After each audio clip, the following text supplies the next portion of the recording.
Today, for our Durable Value podcast, we have a special treat. We have Jen Stevens, who is the co-founder and managing partner of Alliance Global Advisors. And we have a special relationship because we were fortunate enough to be one of the early clients of Alliance Global Advisors. And we're going to talk more about what that looks like, what that engagement looked like. But it'd be great, Jen, if you could start off by just maybe giving a short career arc of what brought you to where you are today, and then we can kind of ask questions off of that. Absolutely. Thank you, Ryan. It's so good to be on this podcast with you. I appreciate you having us on again. I started my career at the Townsend Group back in 2004. And so for the audience members who may not be familiar with Townsend, arguably the largest real asset consultant in the world and one of the first to focus on real estate, infrastructure, timber, agriculture, and the correlated private real asset space. I began my career at Townsend in their Cleveland, Ohio headquarters, where I worked on both advisory and discretionary clients of the firm, and I met many of the people that are on my team today at Townsend as well. And in 2008, I moved out to San Francisco. They asked me to take a client-facing role out in the San Francisco office and help to manage the West Coast portfolio of clients that were LPs that had significant real estate allocations on investing their portfolios. And so I moved out to San Francisco and co-managed ultimately the West Coast presence for Townsend alongside John Schaefer, who ran the discretionary side of Townsend's business. And I worked on the advisory side. And my primary responsibility there was serving as a lead portfolio manager or consultant to many of the firm's West Coast clients. Any pension plan up and down the state of California, I probably worked with in the past. And then I also interfaced quite a bit with the Australian superannuation plans that were under Townsend's advisory client list and some sovereign wealth funds during the time. And so while I was there, I started as an investment analyst in Cleveland, and I grew to become a partner. I was a partner of the firm for about 10 years through some of their later transactions that they did. I was a member of the advisory investment committee, and I initiated and led Townsend's initiatives in sustainability, data reporting, and collection when I was at Townsend. So I served many roles when I was there. And in 2020, Heather Border, one of my former colleagues, approached me with an idea to launch Alliance Global Advisors and sit on the opposite side of the table that I was on previously at Townsend. And so we launched on April 1st, 2020, Alliance Global Advisors, and we can talk a little bit more about the business. But my career path is pretty straightforward and simple. Directly out of school to Townsend, spent 17 years there, and then launched Alliance Global Advisors in 2020. That's a great segue because people talk a lot about the LP side or the GP side or the consultant who sits in the middle, and that transition. You were obviously consulting predominantly for the institutional investor, or exclusively rather, and there was something that triggered this desire to provide service to the GP side. And I'm curious, maybe you could give a little bit about what Alliance does and why you felt that was a need in the market. Sure. Alliance exists to facilitate growth initiatives across the investment management landscape in real estate. And that can take a whole host of forms. We are an independent advisory firm that's focused on advising GPs on what I describe as becoming better partners for their ultimate client base and their capital base. And so when we launched Alliance Global Advisors, we felt that the management community deserved more attention and more really concrete guidance on how to tap into capital sources for the future, how to develop new products for the future, and also how to become more visible and recognizable across the institutional circuit. So we developed our business, quite frankly, for the emerging manager space. We felt those managers who had not yet raised institutional capital would benefit from some education and guidance on how to become a best-in-class investment manager. There really weren't many firms serving in that capacity that didn't have capital. So you had great organizations like GCM Grosvenor, for example, and others that always worked alongside more emerging managers and operators, but maybe they didn't have the same bandwidth to sit, side by side with these clients as an extension of staff and help guide them through the next phase of growth within their organization. And so we launched with that premise in mind to create more positive impact on the industry as a whole, and also to really serve the role of becoming an advisor to managers that wanted to be better, that wanted to compete for capital, that wanted to grow their organizations in a very thoughtful way. So that was the whole genesis of our business. Today, since we launched Alliance in 2020, we've advised over 50 real estate investment managers with assets under management, predominantly in real estate, topping $1 trillion.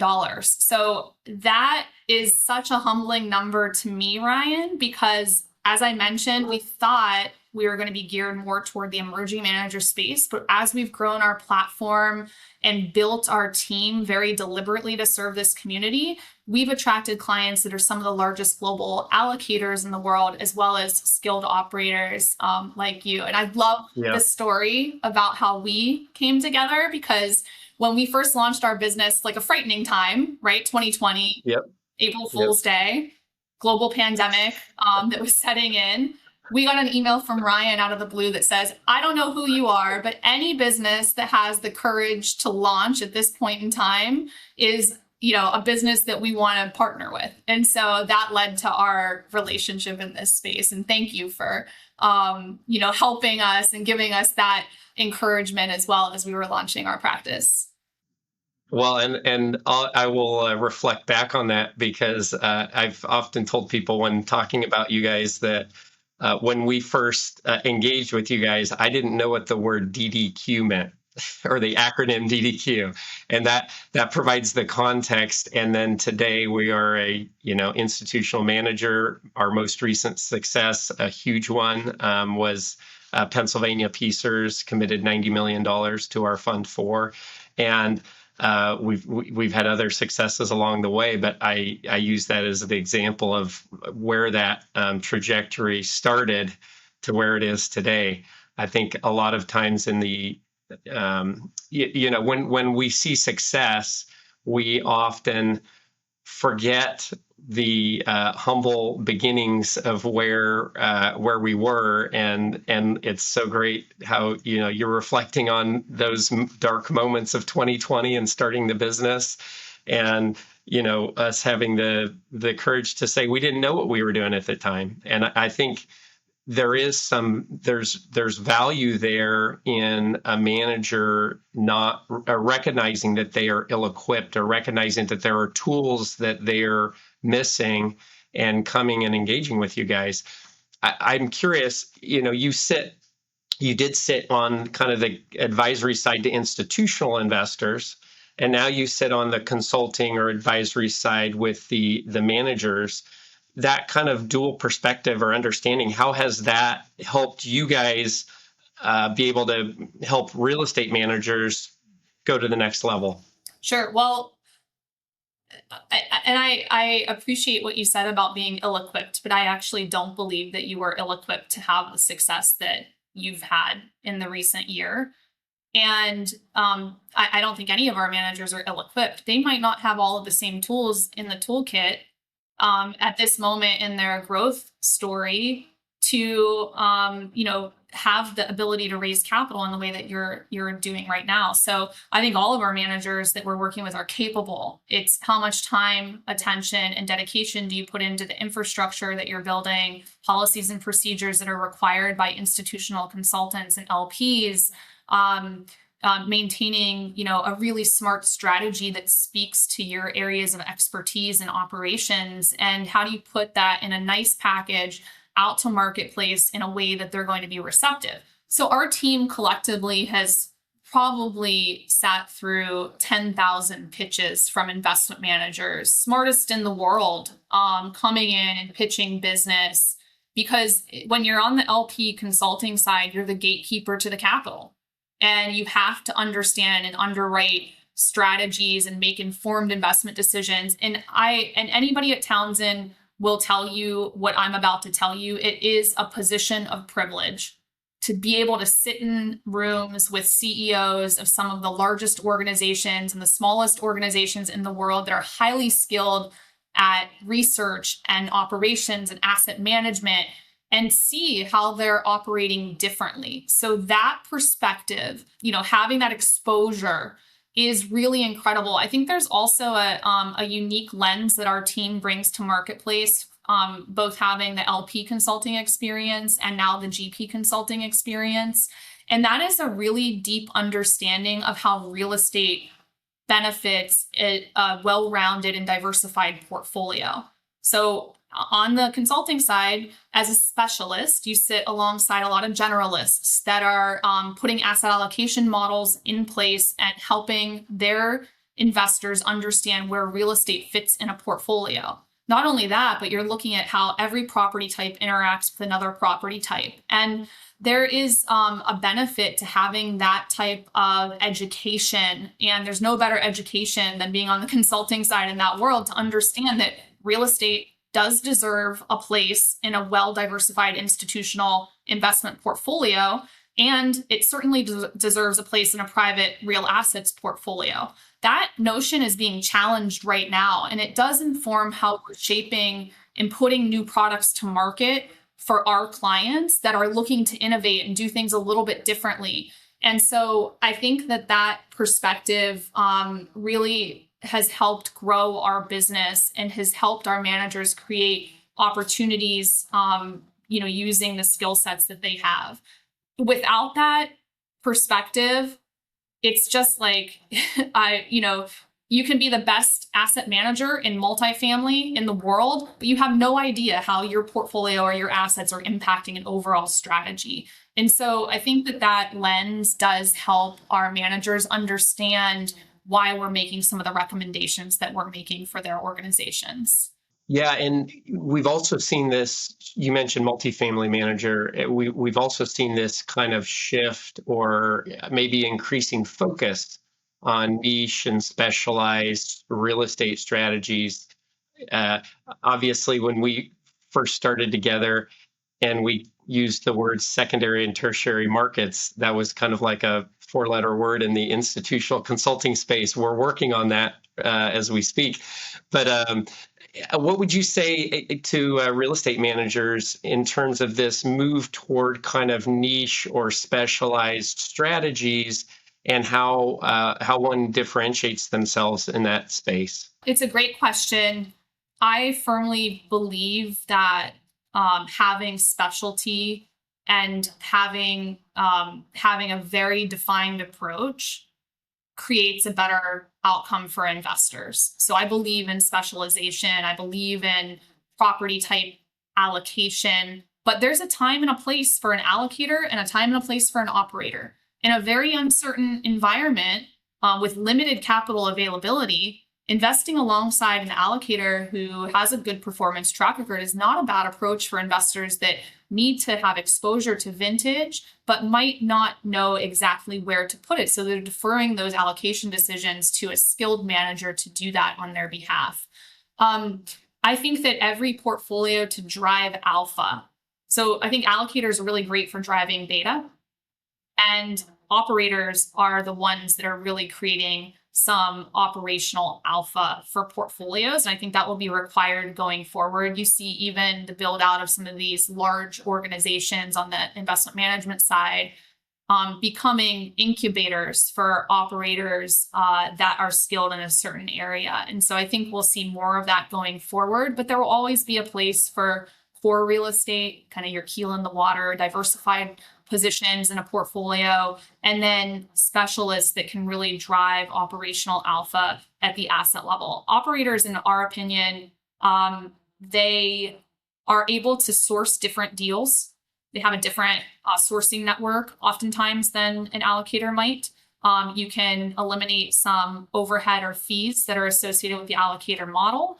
I truly believe that operators can drive operational efficiencies and lead to NOI growth at the asset level. And so I do think that that track will continue.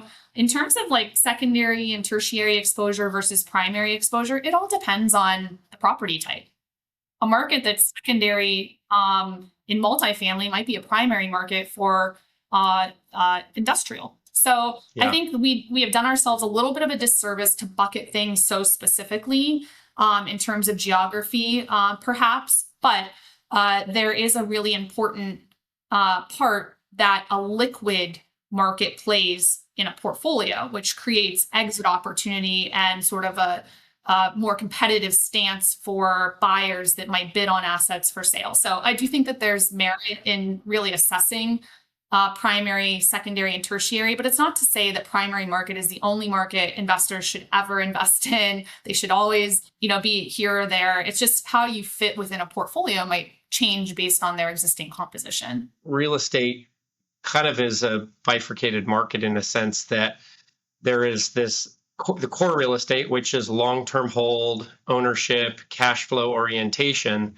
which is almost a different asset class, certainly a different portfolio characteristic than private equity real estate, whether that's value add or opportunistic. And I also wonder in this conversation that we're talking about how those two buckets maybe are separated over time or how they're treated differently, because obviously the characteristics of private equity real estate is much more analogous to kind of a lower risk version of private equity and a lower returning version. But the portfolio characteristics of kind of core long-term hold real estate, very different. Right. So core real estate in a well-diversified portfolio served as a not only a diversifier to other asset classes, but a strong income generator. The historical return for core real estate was 2/3 income return, 1/3 appreciation. That was the makeup of the total return. We saw that inverted in the last 15 to 20 years, where it was more like 1/3 income, 2/3 appreciation. And that had to do with a lot of capital flows coming into the space and growth that was achievable in rent and some cap rate compression that we witnessed. And I think that that is still possible. And I do think core real estate is an income producer for our portfolio. So there should be an element of stabilized real estate, but we are seeing some asset allocation models come out of the consultants today that bring core real estate down in a portfolio from maybe a 5 or 6% level to 3 to 4%. And that's offset either in value add and opportunistic real estate, or it's going to infrastructure. And so I think what we have here, Ryan, is, a little bit of a structural shift in how real estate fits in a broad portfolio. And I see a migration toward real estate really being part of a real assets allocation, and maybe that weighting coming down a bit, versus real estate separate from infrastructure and other private real assets. I do think we're going to see a shift in that way. It will come at the cost of likely some exposure to core real estate. And the beneficiary will be most likely maybe a higher credit allocation or infrastructure allocations rising. Yeah, certainly. And we've seen that with the LPs that we interact with. Both of those two scenarios, one where real estate and real assets are being combined under one umbrella, and then that movement out of core real estate and then into more value add opportunistic. Because I would kind of make the argument that, real estate in the kind of value add private equity space has very different portfolio characteristics. And if you understand those, then it's certainly an alpha generator and a return generator in the portfolio versus just kind of a diversifier. Yeah, and it can be also an income producer too, right? So it can have those characteristics. And I think value add and opportunistic real estate, belongs in a diversified portfolio as well as core. It's just I asked one of my former colleagues this question a couple months ago prior to year end 25. I said, what makes it such a good time to buy non-core real estate and such a bad time to think about going back into core? Because in 2019, my clients at Townsend made a lot of money by reallocating to core and investing at what they felt was an overcorrected bottom of the market. And it wasn't a market timing issue. It was just, where can you achieve better risk adjusted return? And the answer at that time, we felt they could get to 10 to 13% returns with core real estate. And that is no longer true. And I think it's highly influenced by limited growth, and also by the debt capital markets, again, not being as favorable when applied financing to real estate as it was in the last 20 years. And how would you say, or would you say that an investor's ability to be tactical has changed in those 20 years? Because I'm also thinking about kind of gating of capital and inability to be in the market when you want to. Would you say that dynamic's different today than it was 20 years ago, or during the bottom of the GFC? I think it is changing. It changes slowly for some investors and more quickly for others. So I do think it's changing in that investors have lessons learned coming out of the global financial crisis about the importance of vintage year diversification in their portfolios. So they are being more tactical, and they're able to execute on more finite and niche strategies, as well as maintain deployment, at least modest deployment. Their deployment has been curbed because of the denominator first, and now there's a lack of return of capital in the non-core space, so they're not getting money back from their real estate managers. It's been curbed, so they haven't been putting out new dollars, but there was an excess amount of capital sitting in unfunded commitments that had already been made to non-core managers. So I think the market felt like there was no ability to transact, but really there were billions and billions of dollars of capital sitting unfunded and uncalled in these portfolios. So the investors themselves were probably in okay shape to maintain some vintage year diversification through the managers they selected. So I do think their ability to act more tactically is changing. It's better. Again, a biased view. I sat on the consultant side. It's better having a bigger extension of staff that can help you identify opportunity and underwrite opportunity and think about asset level opportunity versus fund level opportunity. So I do believe it's better to have a skilled investment team that supports your ability to invest tactically. And I think that this notion of capital in our space changes because the capital providers are different. So it's no longer just US institutional LPs that you're going to find in your strategy.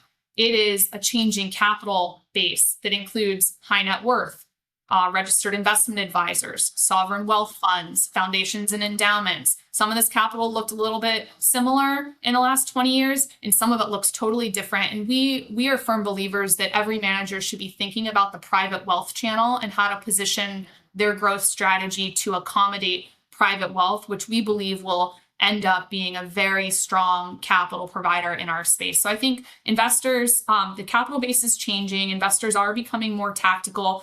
One thing I'd like to see improve is, I do think there is this need for more liquidity in the marketplace, whether it's core or non-core. And so I love the evolution of the secondary markets for this, but I find that very few investors can transact on the secondary markets without a manager in place that can do that on their behalf, or a consultant that can opine on that on their behalf. And so I think the more real estate transitions toward a private equity model and gets more comfortable with the secondary markets, the better. I was on a call yesterday with a leading secondary manager, and they said, Jen, the reason it's not there is because in private equity, investors are only underwriting to a 10% spread.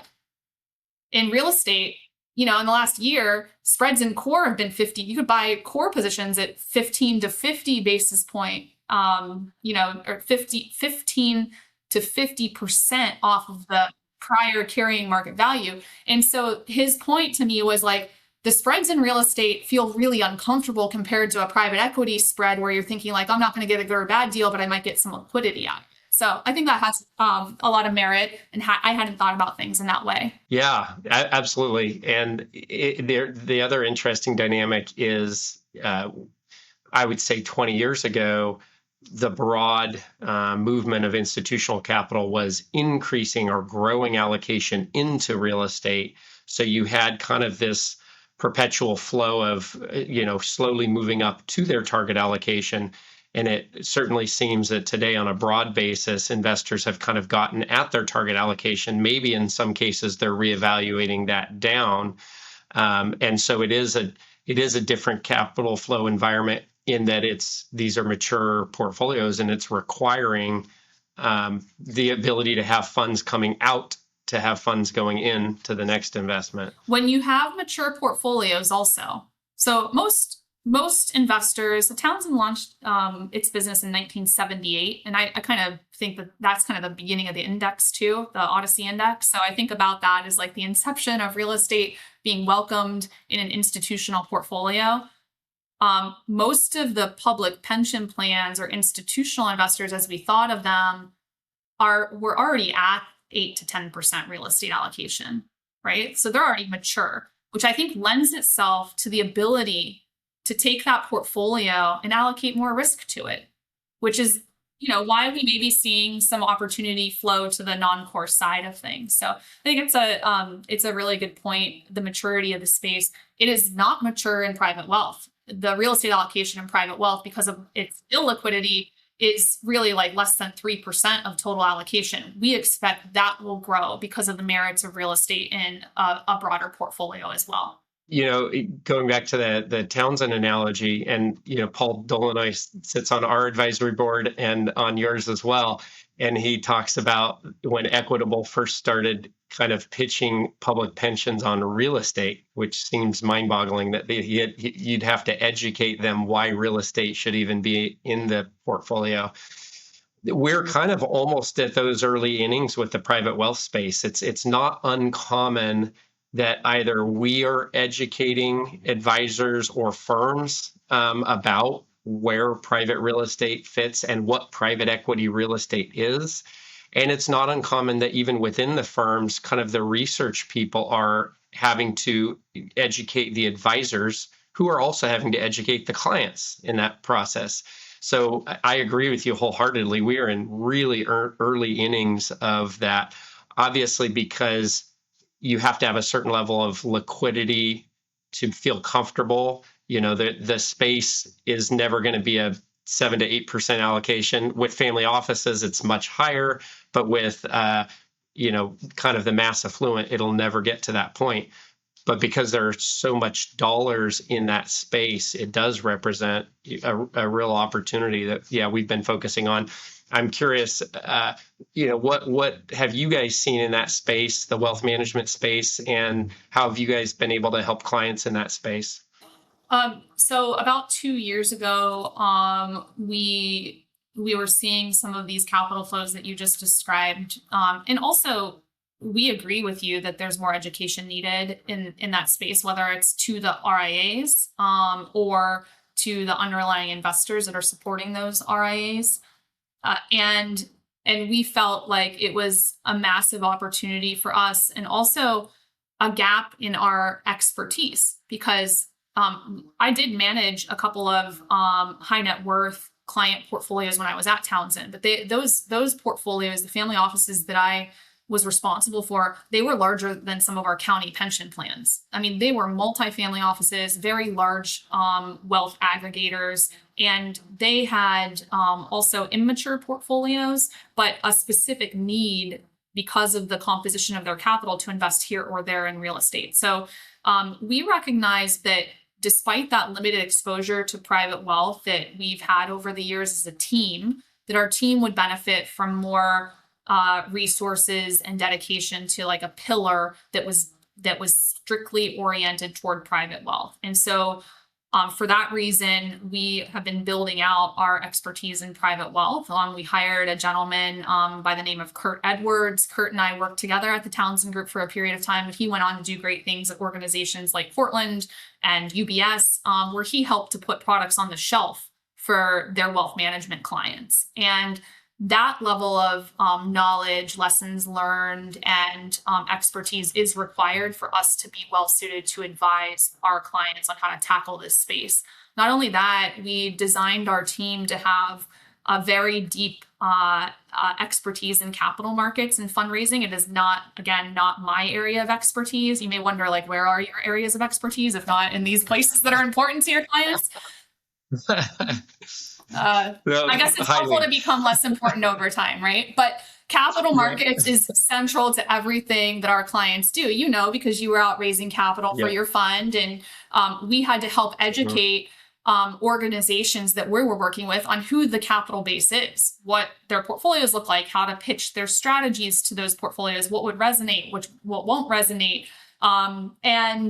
So our team has significant expertise in capital markets distribution and global distribution, to include private wealth, institutional capital, and many of these other sources. So where we had weaknesses in our team, we built out, we have 14 people on our team today, and our team is exceptionally well positioned to advise on any of these facets of distribution, private wealth, strategy, new product development. That's great. And kind of double clicking on that, let's move to how you see emerging managers positioning themselves in the marketplace. The two areas that I think we hear a lot about, but would be great to get your feedback on. One is alignment. How do emerging managers build stronger alignment with the LPs that they invest with?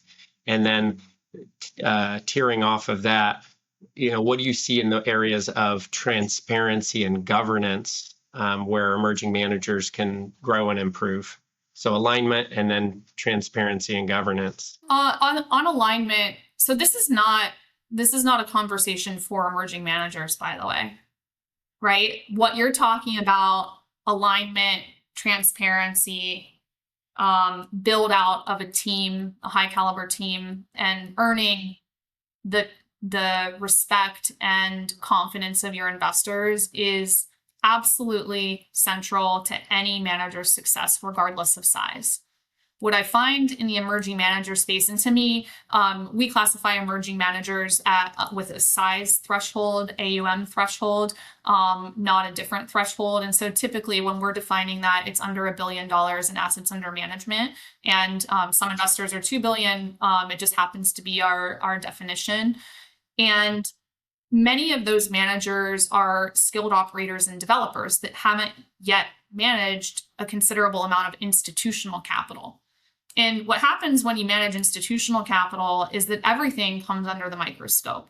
These are public funds in many ways. So you as a manager, your information is reported up to a board that's comprised of elected and appointed officials. And a lot of this information becomes private, despite efforts to keep some privacy, becomes public. Becomes public, yeah. Despite efforts to keep some privacy in the underlying assets that you're managing. So I think transparency is required by any manager. And that means transparency to me means being very open and honest with your investors about what's going well and what's going poorly in portfolios that may impact their outcomes to the positive or to the negative. And making sure that your investors hear from you first. They don't read it in the press. They don't get it in a memo. They hear from you first, where their daily operations may be impacted or questioned, so that they're poised to answer questions that come to them. And so I think transparency is required. I think there's also a discussion to be had about transparency and valuations and cash flow and distributions that is often difficult to predict. And I think investors realize it's difficult to predict, but having more clarity helps them make better decisions. And so there's that element of transparency. alignment of interest to me can be related to economics, and it can be related to other policies and procedures that make sure that the capital is in the hands of good stewards and good fiduciaries. And so alignment of interest to me means making sure that your team, Ryan, is incented and retainable, right? So making sure that your compensation structure as a team is going to allow for those that are impacting performance in a positive way to stay with your organization and carry that forward. I also think that there's alignment of interest in fee structures that are charged to investors. And there's a recognition that emerging managers do need to make money. And it can be challenging. It can take 7 to 10 years to be cash flow positive in the emerging manager space. We all know that. I think that's why we're seeing a lot of influx of entity level capital coming into the space. It's needed to facilitate growth for some emerging managers. And investors are pretty aware of the types of risks that can be present if they're not mindful of alignment of interest. So I think it starts with policies and procedures. And I hate to say that because it sounds so generalist to say, but it means like, have you thought about succession planning? You're a young organization, highly skilled team. Have you thought about that though? Have you named successors in key pieces or places in your business so that the business functions beyond you? Have you structured the compensation of those individuals appropriately? Do you have checks and balances within your investment committee to make sure that your decisions are not misguided by retaining assets under management, right? So there are all of these elements that go into alignment of interest that I think are of key importance. And that's what we as a firm do. We put pen to paper on policies and procedures for managers. If you don't have an investment committee charter, we help you write it. If you don't understand why a key person provision is necessary and what investors expect, we will draft one alongside your counsel for your PPM. And so our team is really structured to be an extension of staff to help you get through some of those things that you just might not have in your toolkit quite yet as an emerging manager. And of course, it's reminding me of all the things that you guys did for us when we first engaged with you guys. So we're kind of getting toward the end of our podcast here, and I always like to ask, you've had a particular career trajectory which has been wonderful and hyper valued for our industry. What you guys do has just been a very needed void within the space. But let's go back to 22-year-old Jen Stevens. And what advice would you have for people, whether they are just graduating from college and wanting to enter the industry, or they're younger in the industry, maybe 3 to 5 years in the industry? What advice would you have for them? So I love this industry. I loved my time at Townsend. I felt I had something more to give to the industry than I could have given when I was at Townsend, which is why I launched this business alongside Heather in 2020. And I had a desire to be impactful. And so for me, I think my advice to my younger self would be to just stay true to who you are and what you want to accomplish. When I graduated from college, I went to Ohio University, go Bobcats, great school, loved it. When I graduated, I wanted to go to law school, and I wanted to go to law school. I took the LSAT, I bombed the LSAT, I didn't get into my stretch schools. And so I went to Townsend, and I thought this will be a gap year. But I think back to, what's really important to me. And what's important to me is making sure that people and now firms have equal opportunity to compete for whatever it is they're trying to compete for, and that access is not restricted. And I wanted to be a civil liberties attorney. That's what I would wanted to do, but I probably would have ended up in M&A because I wanted to make some money, right? But in my heart of hearts, what I'm passionate about is making sure that people and firms and everybody has opportunity to succeed. And so what I would tell my younger self is that it is possible to do both, right? To marry your personal values with your business and to create an outcome for your life that is designed as such. So that's one thing being an entrepreneur has taught me. The other thing I would say for our industry specifically is that I think people often underestimate the importance of being close to the capital. So it's not a glamorous position to sit in a consultant seat. You're often the scapegoat. You're blamed when things go wrong. You're never given credit when things go right. But you have a job, and you always remember that you're serving an investor that likely is a fire and police pension plan, or public pensioners that are like teachers and public servants that have dedicated their lives to that service. And I think that when I think about our business as a whole in our industry, that people often just like want to make a ton of money. Like they want to be on development. They want to go work for a big firm, a brand name. And so there is a lot of opportunity there. But what I will say has afforded me the best opportunity is understanding and being close to the capital, right? And really thinking about how that shaped my career. I wouldn't have recognized that as 22-year-old Jen sitting in Cleveland at a cubicle doing work. It kind of like, I don't think I recognized that then, but I do recognize it now, that it has really been the foundation of my career. And I was lucky enough to work with some terrific clients that, had a confidence in me to succeed and represent their programs. And those relationships are very meaningful, and I hold them very close as well. And so I don't exploit them. And that's the other thing that I would say is like, just be a good networker, be a good person, do the right thing, and success will follow. Yeah. And, you said be close to the capital. And in many senses, that could be drawn to a broader net, which is be close to the customer. Yes. You have an ear when you are close to the customer, because a lot of times we forget when we're in business that our business survives because we are meeting the needs of the customer. And the moment that we forget that, or the moment that wealth accumulation or whatever else is driving that, drives you away from the needs of the customer, that's where you see risk. And yeah, I couldn't agree more. Be close to the customer. Yeah. And I also think, in speaking about like leveraging brand, I think Townsend is one of the best brands in the marketplace. They represent some very blue chip client capital. And I think I realized when I moved to California, when I left headquarters in Cleveland and moved to California, I didn't know anybody. I didn't have a network in California beyond work.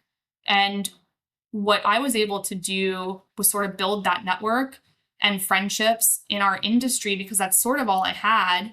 And what it became was my own personal brand.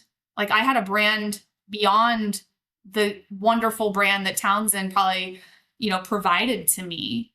And so I think people, should think about that if they have any desires to do things differently in their career, and really not abuse the brand that you also represent, but still like think about who you are as a person and how that, filters into your daily work and all of those items. So the other piece of advice I would give is to, try to build a personal brand beyond your employer over your years.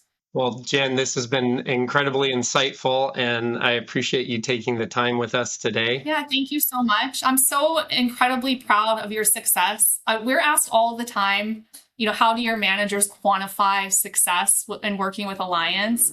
And we're so quick to say, like, we're not responsible for your success. You're responsible for your success. So I truly believe that. But this has been a real privilege to watch your growth, kind of culminating with this large institutional capital commitment recently that's going to change the trajectory of your business. And we're so proud to have worked with you. And thank you for taking a chance on us when we didn't know one another and launched our business back in 2020. You were one of our first clients, and will always hold a special place to us. So thank you.